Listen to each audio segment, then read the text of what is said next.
Cowboy Bebop is the newest installment in the Netflix adaptation lineup, which, although includes only a couple of products thus far, has already become infamous for its quality. Now, when the show was first announced, most people were extremely pessimistic. However, I was actually looking forward to it. There are people on this platform who will legitimately sit down for half an hour and try to explain why it's scientifically impossible to make a good video game or anime movie. I'm not like those people. I think there's no reason why a live-action adaptation can't work, and in fact, I'd argue that it's not even that hard to pull it off right. However, to the pessimistic crowd's credit, Hollywood does seem to be doing literally everything in their fucking power to screw it up, so their concerns are understandable at least. Despite that, I still found some of the hate surrounding the show to be a bit over-exaggerated, which is ironic considering that it's coming from a fanbase of a show that is literally one giant grill meme. Luckily though, as more footage was shown, people began to calm down and their opinions pretty much synchronized with mine. The show looked to be going for a more campy action movie style, something that's way different from the tone of the original, but could work if done well. For those out of the loop, Cowboy Bebop is a late 90s sci-fi western anime created by Shinichiro Watanabe. It tells the story of a group of cosmic bounty hunters in their spaceship called the Bebop.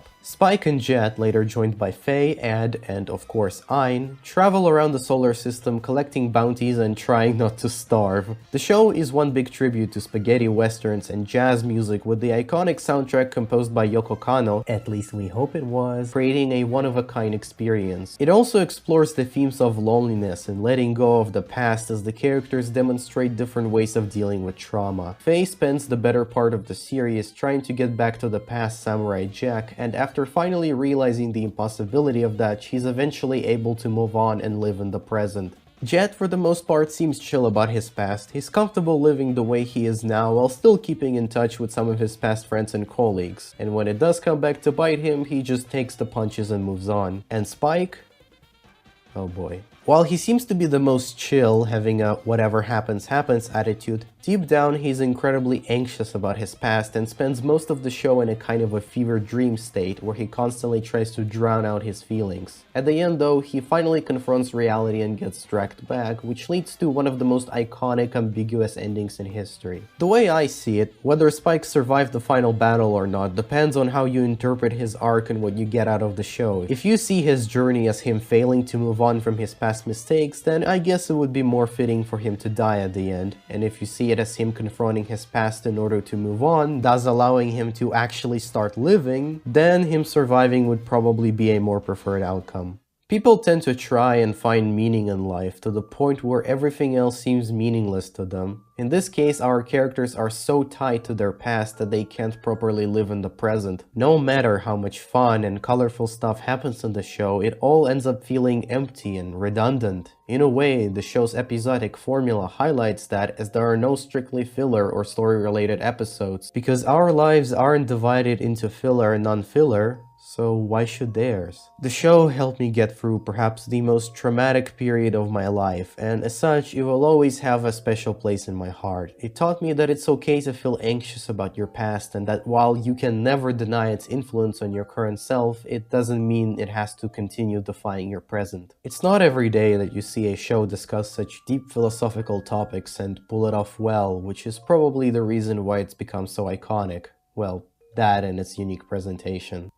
So it's no wonder that the team behind the Netflix adaptation decided to just go the exact opposite way. The original Bebop was such a specific blend of inspirations and talent that I think it might as well be nearly impossible to replicate, and knowing how corny anime adaptations tend to turn out, it would make sense to play into that corniness to create a more stylized experience, something that was a defining part of the original but could not be replicated. What I'm trying to say is that it appears that the team behind the adaptation knew they couldn't replicate the unique aesthetic of the original, and that if they tried, it would end up looking silly, so instead they created their own aesthetic by playing into that silliness. And the weird part is that it actually kind of works. I really enjoyed the opening scene of the show. It perfectly represented what I expected it to be. The action was comical but fun to look at, and the cinematography was really well done in my opinion. They clearly sacrificed a lot in realism for the sake of aesthetics, and while yes, that does show, damn is it fun to look at. However, as the show went on, it became kinda boring.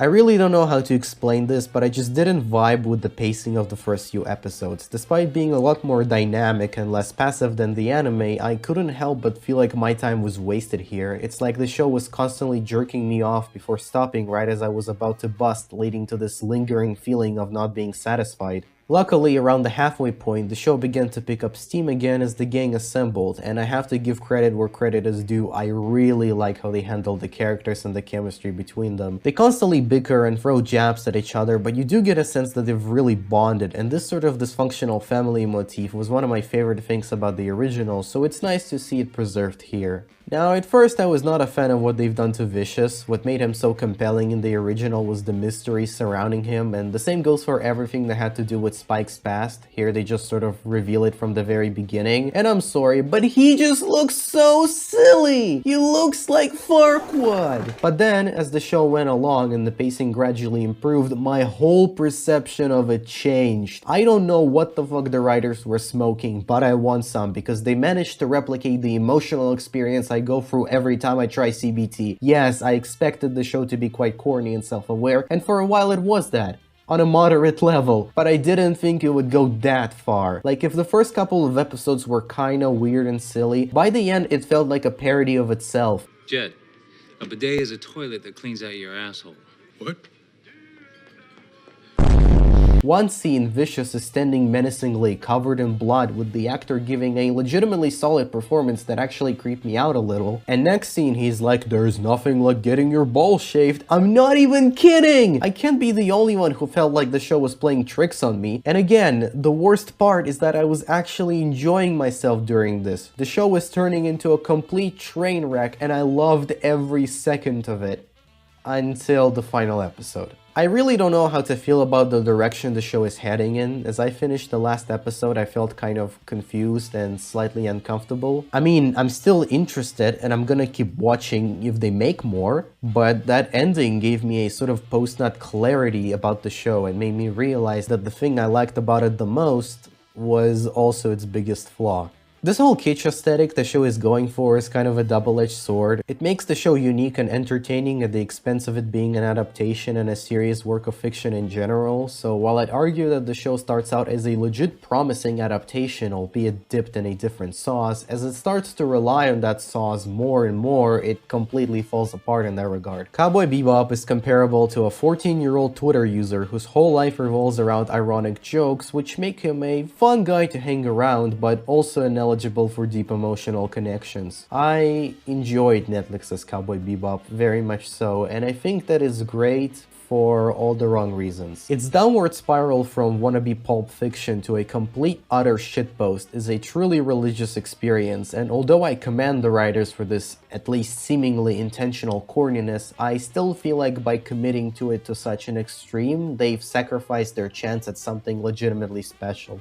If you are someone who is either not familiar with the original anime or didn't dig its somber tone, then I think you should go ahead and binge the new one. I would advise you to check the original as well, but do keep in mind that these two are entirely different pieces of media at this point. And if you're a fan of the original, the experience you'd get would be 10 times better, but only if you're comfortable with accepting that this whole thing is pretty much a joke. If you're not that type of person though, and you think all adaptations should either be exactly like the source material, or burn in hell, then yeah, this is only going to get worse for you. But personally, I had a really good time with the show, and I don't care if your favorite YouTuber told you it sucks. While I was making this review, 5 people I look up to have called it trash, and you know what? That's not gonna stop me. I loved the show, I thought it was alright, I'm dying on this hill, and I know I'm not the only one. Yep, he's right, can confirm.